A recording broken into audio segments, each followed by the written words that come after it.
Hey,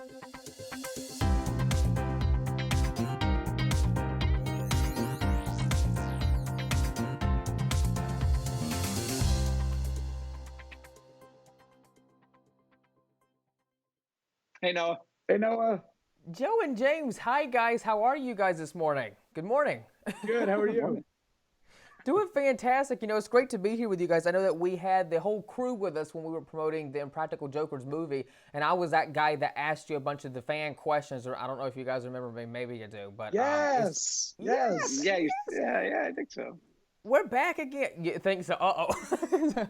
So anyway, we're back again, and I have more fan questions. But first off, I want to. I said, Noah, I'm sorry. I never would. I said I'd never do an interview with you again. I apologize. Oh my gosh.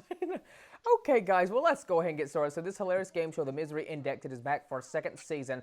So what can we expect in the upcoming new season? Because we need laughter more than ever in our world right now, and I know we can expect a lot of laughs in this upcoming new season. Let's let you start off with this one, Joe. I think this season, the big thing between season 1 and season 2 is we know what the show is a lot better. In season 1, we were doing a lot of figuring out. There are only 10 episodes. And then this season, there's 20 episodes. And we really, got a handle on both the gameplay and how to bring comedy to it. I feel like that this season is more of a comedy show with a game show snuck inside instead of a game show with some comedy. So we're really excited to, there's a lot of laughs in here. We did a lot of laughing this season. So we're excited for everybody to experience that with us. I cannot wait to watch. Well, now you know what time it is, you guys. It is time for some fan Q&A questions. Hit it.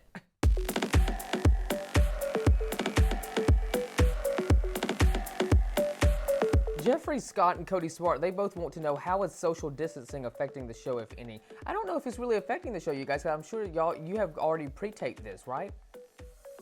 Well, we filmed The Misery Index in January, so you're going to see the full season, all 20 episodes, air every Thursday night on TBS at 10:30 p.m. But since the guys and I are all separated for 2 months now, what we did is we created a new TV show called Impractical Jokers Dinner Party, where we film virtually from our homes individually, and it starts airing next Thursday, May 21st on truTV at 10 p.m. So you go start at 10 p.m. on truTV, then jump over to TBS at 10:30 p.m. for The Misery Index. And that's our way of staying connected with our fans and most importantly, staying connected with each other.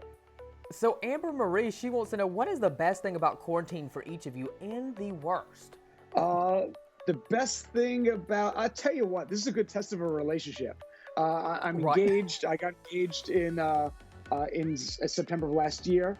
And being in quarantine for 2 months, you really know if you made the right choice. And I definitely made the right choice. So that's the best. That's the best thing about quarantine. The worst thing I would say is, like all of us, not being able to see family and friends. Yeah.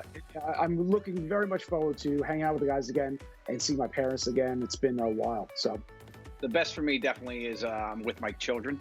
And they have stopped thinking I'm just their visiting uncle whenever I come home, because I was always on the road so much.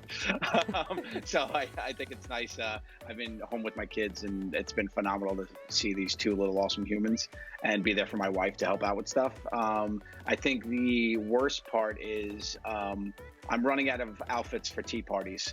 I don't really have many more options left in the closet, and I can't shop. So, it's tough. Oh no, I remember those days when I had to do that with my twin sister, because I have a twin sister, right? And she wanted me to play with the Barbie house with her and all that stuff. I would be the one that would always break the Barbie dolls' heads off. And she'd be like, oh my God. She'd be like, oh no, you can never play with my Barbies again, and don't touch them. I'm like, oh, I'm so sorry. Yeah, it was horrible. I was a bad child. Anyway, okay, so Dan, he wants to know now, you guys, how is Sal handling all of this? Does he have enough hand sanitizer? Sal has a warehouse of hand sanitizer. He's been stocking up for this exact pandemic for 43 years. So yes. Of course. Amazon has reached out to Sal because they need hand sanitizer. Sal's like, I got you. Don't worry about it. He's been fulfilling order. Yeah. Oh my God. Well, now we know who's ordering all the hand sanitizer. Sal, we're coming to your house. Prepare. Yeah. Okay. Now, Tina, she wants to know, will there be any new games added to the second season of The Misery Index? That's a good one. Yeah, there's a couple different things that we did with the format. Actually, not in some rounds they're not clips. They're actually stories that are told by people. So they're like dramatizations or real life experiences that get told, which was a lot of fun and interesting. And then there's just we've done like themed episodes, which was cool. We did a US versus UK episode. We did a holiday one, which was a lot of fun. We had a couple of grandmas up against each other. We had a pair of twins against each other. So we definitely had some fun with the format. Yeah. Lovely. Oh, well, I'm definitely going to be watching this with the family, so I don't know what everyone's going to be doing Thursday on May the 14th at 10:30, but you better be watching The Misery Index Season 2, everyone, and let them know how you like it by giving them a tweet. Brenda McRae wants to know if you both have considered prank calls for bits during social distancing, which I think this would throw it to the Impractical Jokers dinner party that's coming up, right? I have been wondering why I keep getting prank phone calls from a Long Island number, Joe. Do you know anything about that, or? No. Answer your phone. God damn it. Hello? Gotcha. Yeah, they keep pranking me.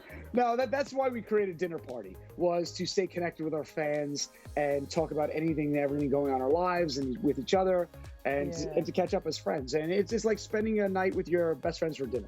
Now, lastly, I do want to ask you guys, because we have, I think, time for one more. KRISTY, she wants to know, what was the most difficult challenge you've done for Impractical Jokers? Let's let you start off on this one, Joe, and then James, you can share if you have one that was like a most difficult challenge to do for the show. I mean, the difficulty level is all relative. I think the hardest part for our show, hands down, is keeping a secret from each other. Like if we're doing one, I mean, the hardest one definitely that came to mind, I think James would probably agree with me, is when we had to trick Sal for a year when he thought that he was actually getting, the federal government was pressing charges against him for trespassing on a federal monument. Oh, no. And we put together a fake deposition. We put together a fake task force. There was like 4 different things over a year that we just did a long con for. And the whole crew had to, because our crew is, 50 to 60 people plus us, and everybody's in meetings and everybody's around. So you got to really be careful. It's not just us, it's everyone involved. So, so I think that's probably the most challenging part of our show, James, if you agree. I agree. That challenge was particularly easy for me because I rarely talk to Sal anyway. So I had no Tough for me. Oh my goodness, you guys are too hilarious. You know what? I needed this morning. I really did, because I've been doing interviews all, this week and then last week. But there's something about you guys that I love so much, and I love when you guys come on. So when I got the opportunity to do this again, I'm like, yes, are you kidding me? I tried to get Sal and Q for the next half hour, but they were totally booked for that. So, but no, you got the 2 best ones, Noah. What do you need them for? That's it. That's right. I just wanted the whole gang. I just wanted to pop in and say hi, but Joe and James, it has been a lot of fun, and I love you guys, and just keep on doing what you're doing and keep making us laugh. The Misery Index, like I said, Season 2 premieres Thursday, May the 14th, 10:30 p.m. Eastern Standard Time Pacific, only on TVS. And stay tuned, you guys, for the Impractical Jokers dinner party. That's going to be coming up as well, so you don't want to miss out on that. Joe and James, it's been a lot of fun. Thank you, guys. I really enjoyed it. I love being able to talk with y'all. All right. Take care, buddy. Thank you. Take care, guys. Bye-bye.